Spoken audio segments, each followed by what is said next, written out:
think back to being at school. The teacher calls your name, and your heart starts going. You answer, and it is the wrong answer. The teacher frowns. Somebody behind you laughs. Later that week, your assignment comes home. Red pen everywhere. Circles, slashes, notes down the margin. Your mother or father goes through it with you, mark by mark. They want the best for you. Their disappointment is still visible. Correction at school, then more correction at home.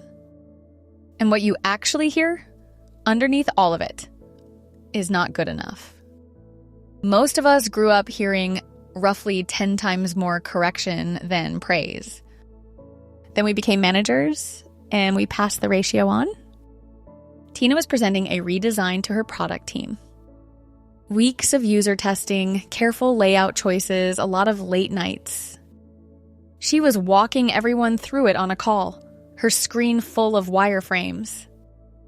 Then her manager cut in. "This looks cluttered. Who reviewed it?"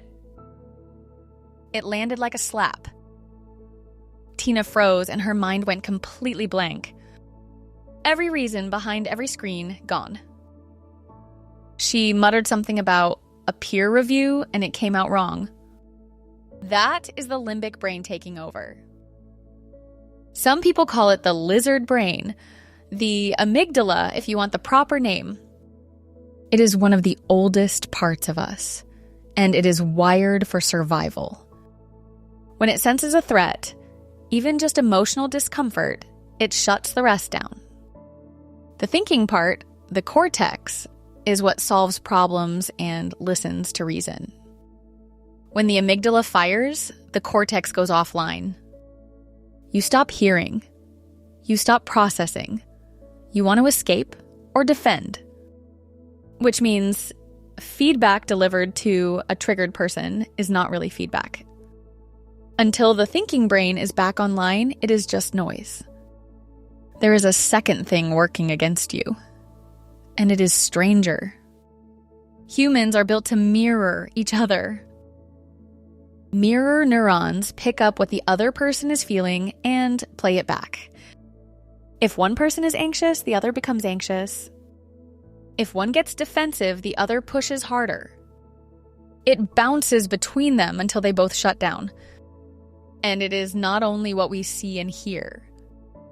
We can detect fear and stress in each other chemically. We can smell it. So the state you walk in with is already part of the conversation. Your job is to go first, bring the calm, and let their thinking brain come back. Now, the part that catches decent managers out. Jasmine meant well. A deadline had slipped again, and she was frustrated.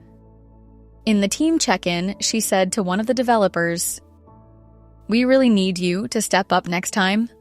We cannot keep missing deadlines." The call ended in awkward silence. Afterwards, her own manager asked what she had been hoping for. "I just wanted to motivate him," she said. "He is capable of more." Her intention was not cruel. Her intention was fine. The impact was public embarrassment, and a person who now felt singled out. Here is the asymmetry underneath almost every bad feedback conversation.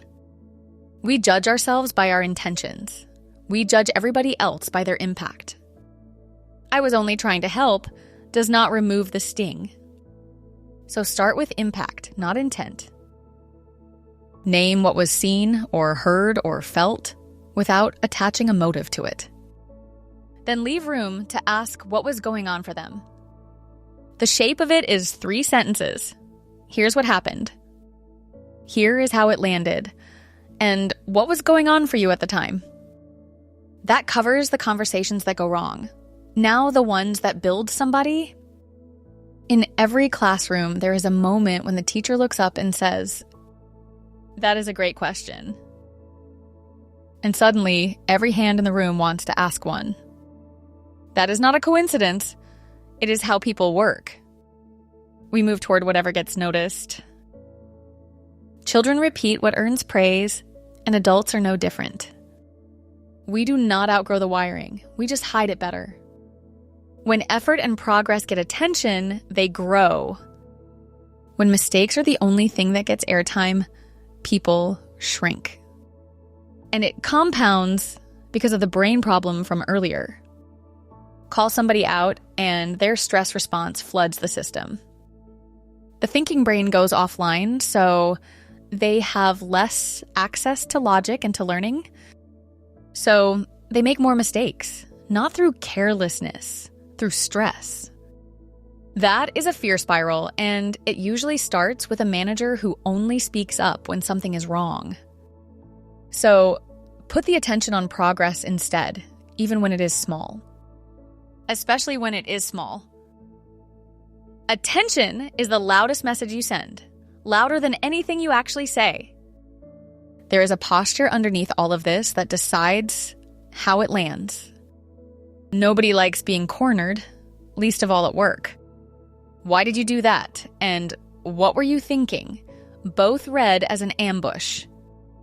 The brain hears danger rather than support, and fear blocks learning. So, the shift is from me against you to us against the problem.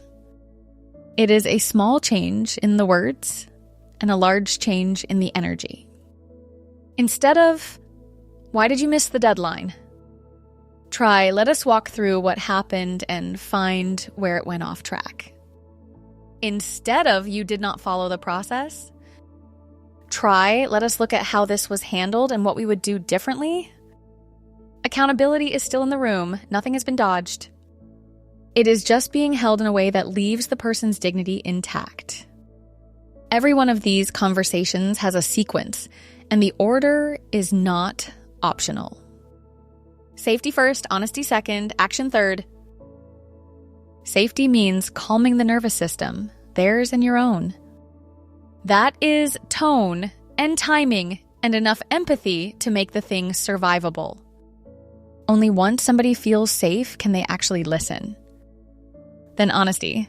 Name reality, be specific, be clear. Talk about what happened and not about who they are. And only then, action. What to change, what to keep, what to try next time. Run it in that order and the learning door opens. Run it backwards, lead with the action, and you have triggered a defense. Because when a brain senses danger, it shuts that door. When it feels seen and respected, it swings the door wide open. One practical rule before we finish. You cannot write your way to understanding. So start with a real conversation, not a message and not a comment on a ticket. A call or a room where tone and pauses are part of what you learn. Then write it down afterwards. This is what we agreed. This is what happens next. Not to cover yourself, to give you both clarity, because memory is messy. Talk to understand, write to agree. One without the other, and you either miss the truth or forget what you found. So, back to the red pen. People do not grow from criticism. They grow from connection. Your job was never to catch mistakes. When somebody falls short, the question is not how to fix this. It is how to help this person rise next time. Good managers coach, great managers believe. All of this comes out of the Manager's Feedback Toolkit. 12 scripts for the 4 conversations you actually have: appreciation, course correction, growth, and refocus. Each with a template, tone tips, and the traps to avoid. You can download it at bettermanagers.club/toolkit. Thanks for watching.